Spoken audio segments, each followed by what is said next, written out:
Paradoxalement, au moment précis où une entreprise publie une offre de stage, d'emploi ou d'alternance, il est presque déjà trop tard pour vous. Vous connaissez certainement le triangle des Bermudes.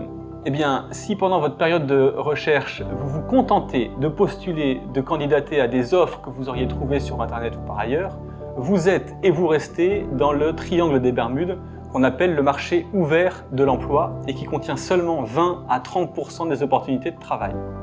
Ce qui veut dire tout simplement que vous passez à côté de 70 à 80% des opportunités de travail qui sont dites appartenir au marché caché de l'emploi.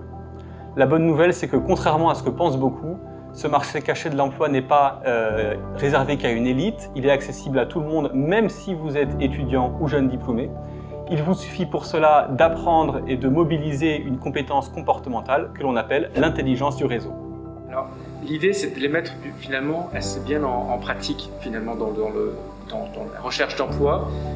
Il n'y a pas de théorie finalement pour chercher un emploi. Donc l'idée, c'est vraiment de réfléchir un peu à avoir des codes et des bons réflexes, et surtout de se mettre en situation pour démystifier peut-être la situation de recherche d'emploi, la relation, la rencontre avec un potentiel maître de stage, avec un futur réseau et pourquoi pas avec un futur employeur.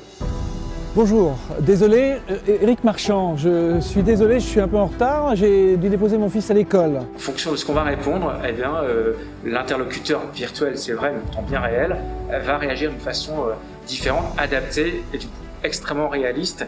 Et je trouve que ça contribue encore une fois à se dire c'est pas grave quoi. Il y a toujours un moyen de rebondir. Être capable de trouver les mots et trouver la conversation dans ces petits moments finalement gênants.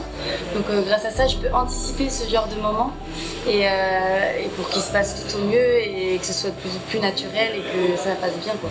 C'est vraiment du savoir-être. On ne nous prépare pas assez à ce genre de rencontres. Cette expérience pour moi c'est un bon moyen de se familiariser avec l'environnement parce qu'il nous permet de pratiquer dans quelque chose qui peut paraître inconnu ou qu'on n'a pas l'occasion de pratiquer avant que le moment arrive. J'ai pu expérimenter justement la chose parce que juste une semaine après j'avais un entretien et je me suis retrouvée dans un ascenseur. Grâce à cette expérience justement ça m'a permis de mettre en pratique ce que j'avais appris et de parler notamment des bâtiments, des choses concrètes mais des choses basiques du terrain quoi, et du lieu surtout. La prochaine fois que je parlerai à un professionnel, je saurai mieux me comporter peut-être pour atteindre mes objectifs. Après sans vouloir lâcher mes valeurs, etc.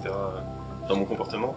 Mais oui, je saurais déjà contrôler mieux ce que je transmets, ce que je communique. Le parcours expérientiel Before est un condensé d'innovation pédagogique développé pendant plus de 5 ans au contact de milliers d'étudiants et de jeunes diplômés en France et en Asie. C'est pour vous un véritable accélérateur, un booster de maturité professionnelle.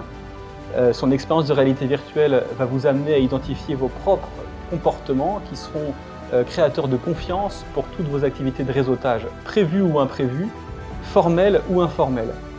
En comprenant que pour votre futur poste, tout se joue avant que l'entreprise ne publie l'offre, vous allez découvrir que trouver un travail, c'est surtout maîtriser l'art de la rencontre.